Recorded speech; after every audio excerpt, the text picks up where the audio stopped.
crazy how when you think back, sometimes, when you're going through the process of analyzing the situation or whatever, when you think about it, you're like, no, it was this one thing that happened, and that was the grand finale for me, and why I left a relationship or a friendship or whatever. But when you go back and really, start talking about the relationship or dissecting it, then you're like, oh no, well, it was this time, and maybe this time, like you can see things clear, because we do have a habit of sweeping things under the rug, giving people excuses, allowing them to quote unquote be human. And that's partially okay, but there are certain things that are absolutely not okay. So anything that has to do with domestic violence, it's supposed to be verbal or hands, exactly.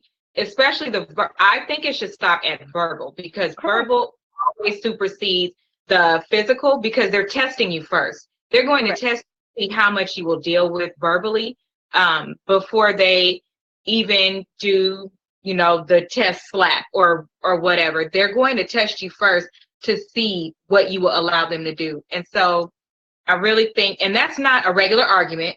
A regular argument, there will be no name calling, there will be no bringing your past up, anything to like those throat punches that's really gonna just hurt you. Nobody in a relationship should desire to see you hurt, so they shouldn't bring up those type of things. And when they do, and you're able to see how low they will go, that's not their lowest, that's their starting point. Exactly. And that incident should have been the warning that I needed, the flag that was thrown up for me to walk away. And instead I stayed. And I remember it like it was yesterday. Will you count it to that? Or when you think back, do you remember, no, I did pay attention, I just didn't leave because what? No, for me it was, I should have left and I didn't. The sign, you know what, you're right. I did pay attention. Now that I'm thinking about it, I did pay attention. The reason I didn't leave is because he had a daughter. And when I started talking to him, his daughter's mom was pregnant with her. When we started our relationship, she was 3 months old. And I grew very attached to her. And he had no clue what he was doing. It was his first time as a father. His mom did not give him good direction at all. So I felt like being with him helped her, because then she wasn't neglected. Everything that's supposed to happen to her happened because she was being taken care of when she's not in the care of her mom. And I just felt like she was my own. Of course she's not, but I felt like she was. And that was. But of course you did. You were there from the time that she was born. No, that's completely normal. My husband has children as well. And so there are barriers, a whole nother conversation, but I do feel connected to them as well. And when you look on my Divine Purpose page or my QueenTiti page, or you hear me talking about kids, I'm generally talking about my niece and nephew that live here. And I have been in their lives since they have been born. My niece thought I was her mom until she was 5. Like, she really, because I was in the room when she was born, she took that when we told her that. And from there, she just thought I was her mom. Like, I had her, I guess, and my sister was, I don't know. So, I can understand that you don't have to have a kid for you to feel like the kid is yours. That's asinine. Otherwise, people would not adopt kids and fall in love with them, or you get married into it. So that doesn't have anything to do with it. You love that baby. I get it. And I love her. I gotta stay so he will, not be mad. You don't know, different things go through your head. Yeah, and I stayed. I stayed, and the relationship literally just declined at that point. And I'll never forget it. It was January 5th, 2016. I changed the locks on the apartment door, but it wasn't for him. It was for his mom, because she was living in the house with us. She didn't respect me. She didn't respect my things. She didn't respect the home that we were trying to build. And I told him that I needed to converse with him, because we were already on rocky roads. Then your mom is in the midst of it, and trying to have a conversation with your boyfriend about the issues that you're having with his mom was going to be a rough one. So Yes. I tried contacting him. He wouldn't answer his phone. He wouldn't return my phone calls. I changed the locks. I tried contacting him again, sending him messages to let him know that I needed to talk to him. But not only that, that I had the key to give him because I changed the lock. And he never returned the calls or anything. And that was the 5th. The 6th, he came home and basically practically almost broke in the door of the apartment we were staying in. And I opened the door. I'm like, what are you doing? Why are you trying to break the door down? Well, why doesn't my key work? I said, well, had you called me, you would have known that I changed the lock. But you didn't Right. do that. I've been trying to reach you for 24 hours. And even at the point that you didn't get any of my messages, you went 24 hours without speaking to somebody that you speak to every single day. That in itself Right. should be a red flag. Like, you should say, okay, I haven't spoken to her. Let me call her just to see if she's okay. Right. And we got into an argument. And that argument, it brought back the memories from the night when he snatched my shirt, but it also brought back the memories from my past relationship where the argument started, and the next thing I know, I have a knife in my chest, you know? So it brought Right. back horrible memories for me. And I pushed him, like, I pushed him really hard, and we got into a fight. The police, he called the police, but he ended up being arrested because even though I started it, he was more aggressive than I was. So he ended up going to jail, and he was there, I want to say, for about 2 nights.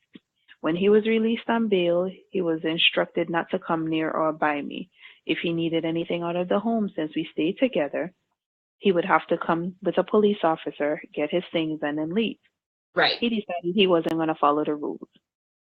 He decided that, you know, he felt we loved each other and we should not allow the law to control anything. And I told him, I can't see you the same anymore. Like, if you've escalated to this point, the next time I might not be alive to tell the story. Like, I can't keep letting things happen. I can't do that.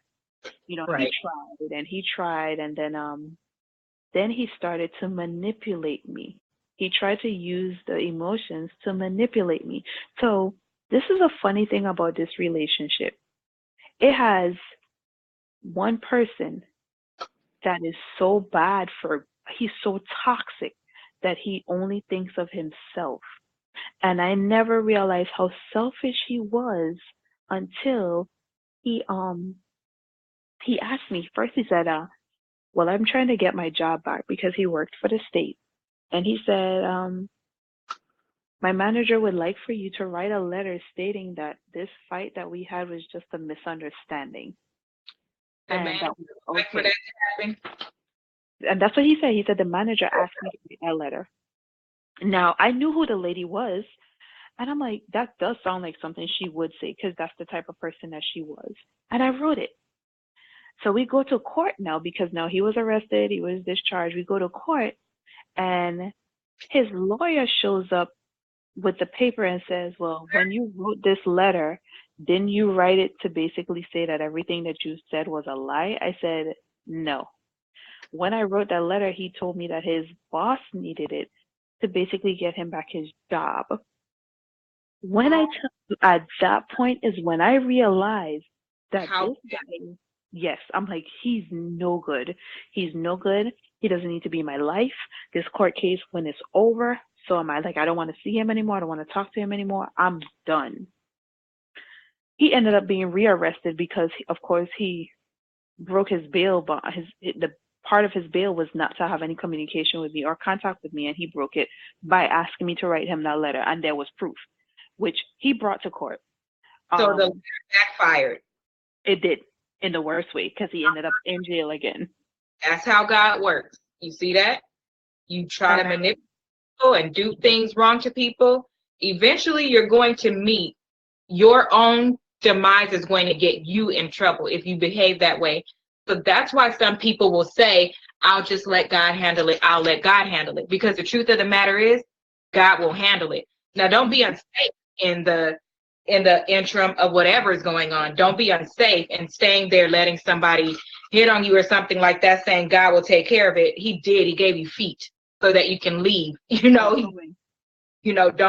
Don't take it to that extreme. But what I'm saying is, in this example, that's a perfect example of him, manipulating Azzure to try to get her to say that it didn't happen when she was really doing it once again, considering him more than herself and not thinking like that. When you don't think like a bad person, those type of things don't come to your mind because, you just don't think like that. And he tried to do something to her and it ended up where it backfired on him and he got in trouble for it. You can't just away.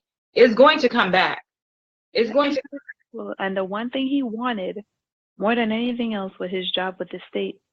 And he can never work for the state again for the rest of his life. He can't work for the state. He can't work for the federal government. He can't work for anybody. Every job that he has from here on out has to be with the private sector.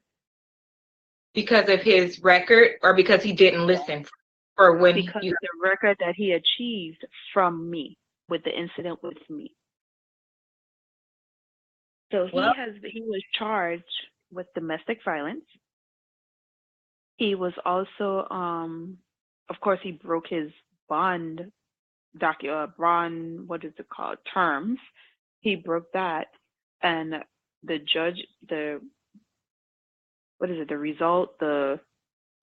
end result of the case was he could never work for the federal government, for the state. He could never carry a firearm. He could, it was just basically everything he wanted literally got pulled from under his feet. Because he's considered dangerous. And especially when they saw the levels that he went to with manipulation. And that was still a domestic violence case. It was going on while he was still trying to just, oh my gosh, he wasn't even just thinking about himself. He was thinking of a way out of it. And that way out of it was to get you to write a letter thinking you're writing it to one person to like you didn't want to ruin him. You don't want him to not have a job.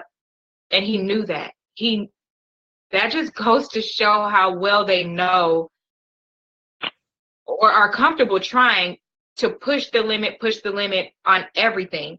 Why couldn't he just leave well enough alone? And he may have just got in probation and had to take classes and focused on getting better. He had no desire to get better. His desire was to get out of it, and he would have continued the same behavior. Well, the funny thing is, that incident, although it ended badly, it started a new turn of a leaf for me because I had to get counseling. It was recommended by the police officer, the detectives, and the court that I get counseling because of what happened. And when I went to counseling, like I explained earlier, she had me do exercises that more forced me to bring out all the issues that I felt I was having. And then we addressed them together. She would listen to the stories that I tell, give me homework assignments, and then when I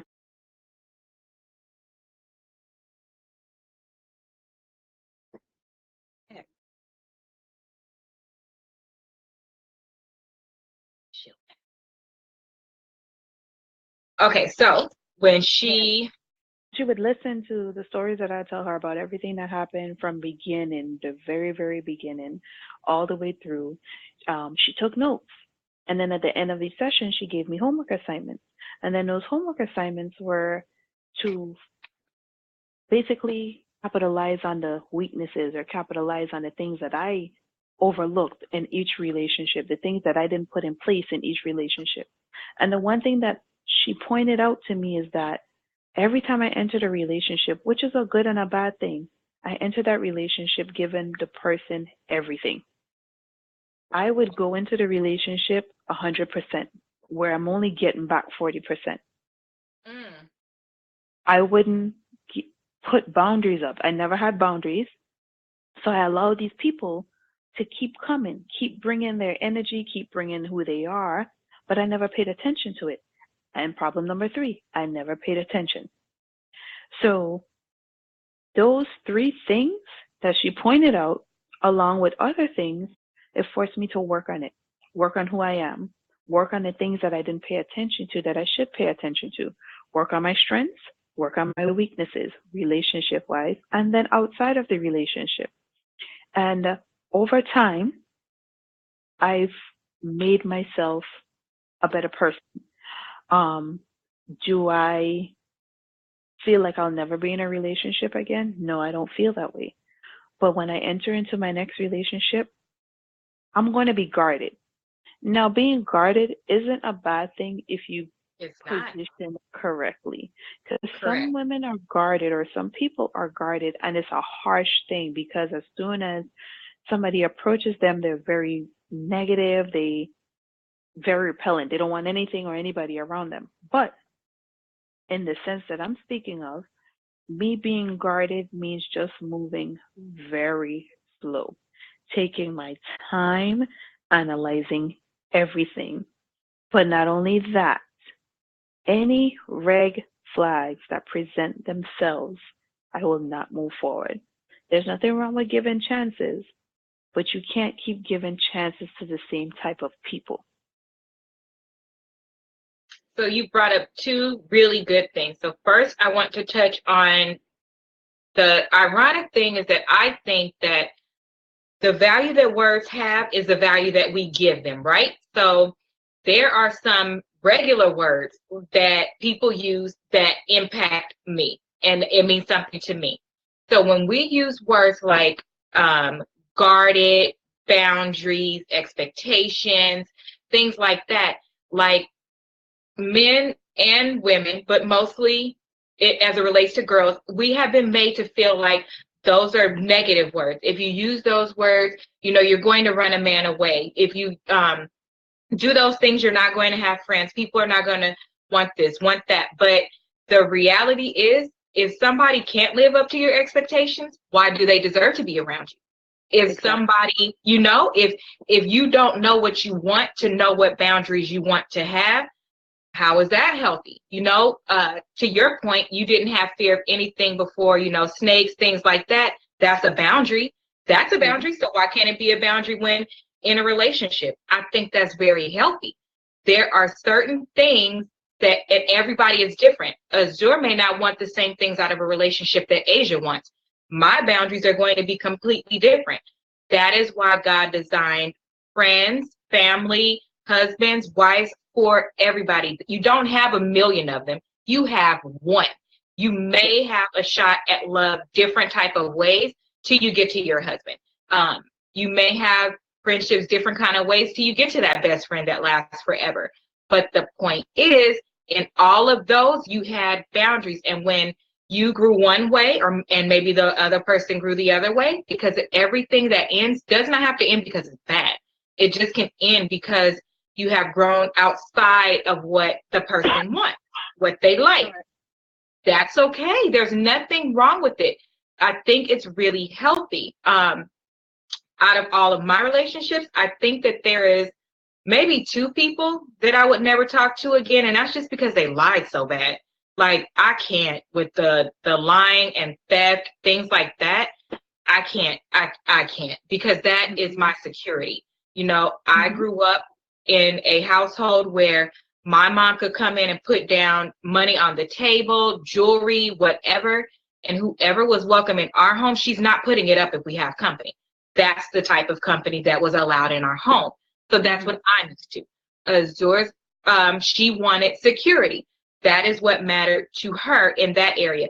But the crazy thing is, we want security, we want it in different ways, right? So she was looking for the security because her mom, she really wants her mom. She wanted her mom.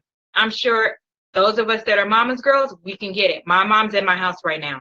My mom has her own house. She's always at my house. And I love it, and I get it. The security I was looking for, even in my husband, and that's why I said somebody for everybody. I was able to have that open, honest conversation with my husband, but not on the first date, not in the first year. It took a while, and you can ask him. He probably feels like I made him walk through barbed wire, but I didn't. I know that he was, that's why I say it's somebody for you. It really is. I was so guarded that it wasn't in the good way. It wasn't. It was like a little bit of both. So it was, I'm not doing anything that I did before because clearly that didn't work. Like that was my whole thing, right? So, but that's not realistic because it may work with a different type of person.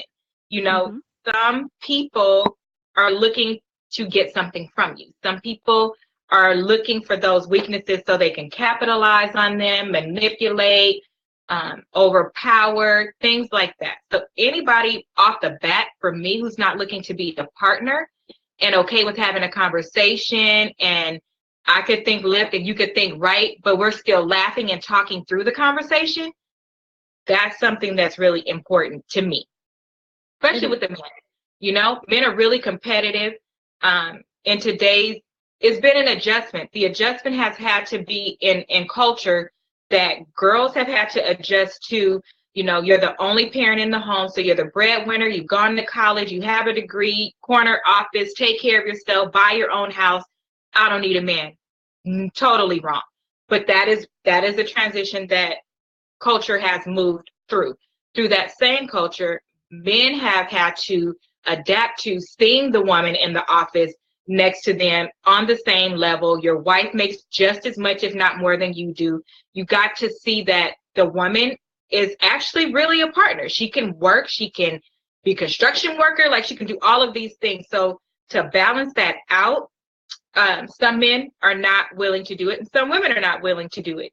But if you're going to be in a relationship and that is a point that is used as a form of manipulation or something that you see makes them angry, you need to walk away, because that is exactly what happened in the relationship where she worked with, where Azzure, I'm sorry, not she, my mom taught me better than that. See what I mean? There's certain things that everybody has that's different. My mom has always taught me, you do not say she or he if you know the person's name, so right away I caught that. I'm pretty sure she's going to laugh when she sees this. Like, oh, I taught her well. Yeah, okay, mom.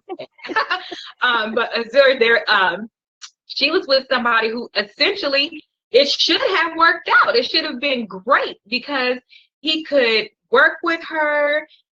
He helped her and he worked with her. She understood him. So they could have created together, built an empire together.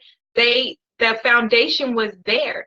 But because he could not deal with the equality, the beauty in her, the knowledge in her, him telling her, if you want to see different flavors, walk down the store. So she did it. And he should have been proud of her standing next to her. He couldn't do it. And so it made him angry. And so if you are dealing with someone and you see those type of signs, that's not the person. And that can happen in high school, young ages, whatever. Yeah. I've seen it at a lot of different levels, actually. Not more so as an adult, but I saw it in high school, like a lot. Like the boys, some relationships I would see and be like, damn, like he's really mad because she just shot a 3-pointer or something like that. And I'd be like, why are you so mad? But you can see those things in people. So it's really important to talk or have conversations that are fun, but make sure you throw things in there that matter to you so you can pick up on key points. Yes. That really, really matters. So have fun with it. Don't be too bitter, too strict, too interrogating, but definitely just don't sit there and be so blind and just, oh, whatever. Oh, he's cute. Cute don't pay bills. I just want to throw that out there. I'm just saying, cute don't pay bills. Cute don't love you. Cute don't none of that. The soul and the morals and all of that of a person is what matters.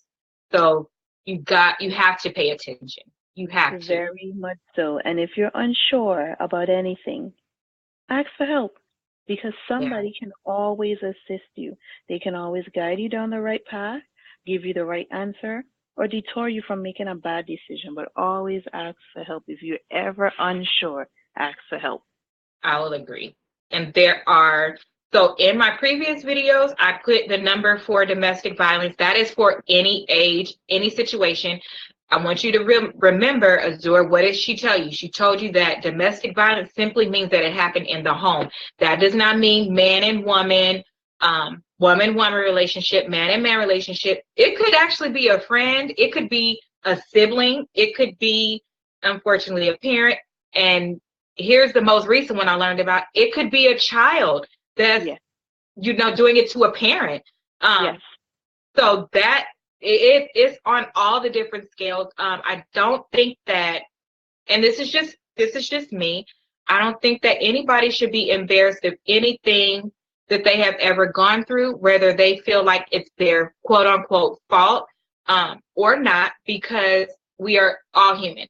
We will all make mistakes. As I go through and make videos, I've shared my mistakes because they're mistakes. The same, what if Azzure would have said, the same thing? Oh, I want to stay for the daughter. She tells him, I want to stay for the daughter. I want us to be better, blah, blah, blah.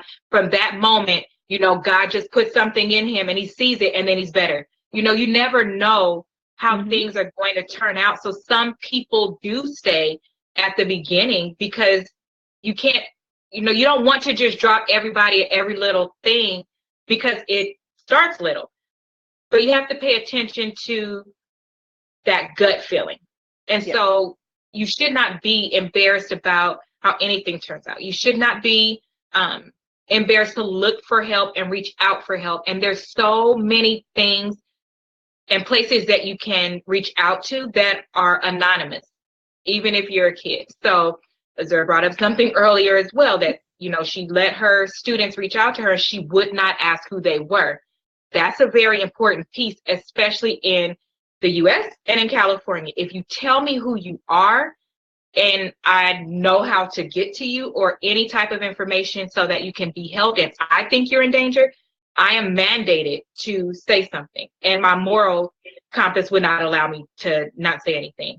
But if you reach out anonymously because you want to talk, I'm never going to spend more time trying to figure out who you are than to help you. That's wasting time. There's no time to waste when there's an emergency. I'm going to spend my time trying to help you, to listen to you, and to hopefully get you to a better, healthier place, because that's the most important thing. Would you agree? I agree. Totally. Okay, so I will also, all of my information is always in the description area. We have, y'all done made me go to Twitter, so I have Twitter too, under QueenTiti for the younger people. I'm telling you, I'm like, I don't want to go to Twitter, but I had to because I did a study, and I'm not doing no more studies, and it showed that there are more young people on Twitter. So I am available on Twitter as well. They got me. I have the Facebook, I have Instagram. I have so many ways that you can reach out. Our website, you can reach out. Because again, the most important thing is to get you what you need. Azzure has shared everything from point A to point B, and making sure that she leaves out some intricate details because she is writing a book. And so that book is going to be amazing and have a lot of information in it. And I'm sure you can tell that based on the information that she has from starting at 9 until now, and what she's done with her students, and the strength to walk away and all of these different things. When it was time, this book is going to be good. I don't see this being one book, but if you want to write a Harry Potter size book, I can see that happening. Harry Potter size book, but she's going to write a book, so she will have some information out there as well. And we will be talking to her again, of course, in the future, probably after her book. We won't talk on this topic anymore because I want her to do that. I want to push her to do that book because she's so passionate about sharing to get everything out and to help, especially with what this month is, and then what we do. But I want to make her write her book because I think it's going to be phenomenal. And it takes a special kind of courage to share all of those things. And so I think, yes, it does. So is there anything that you would like to say before we close? No, No, because I'm going to leave the rest of it, like you said, for the book. But Good girl. anytime you have any questions and you you can reach out to me. I'm on Facebook and Instagram. I'm not a Twitter girl. Facebook and Instagram. Oh, And Lord. at I will actually put your info in the description box too for your Instagram. Awesome. Mm-hmm. That way they can follow you so they'll know when the book comes out. Correct. And I'll be here. For anybody, Good. I'm here. Awesome. So thank you again for joining, and you have a wonderful, wonderful night. Thank you so much. You're welcome. Thank you. Okay. Bye-bye. Bye.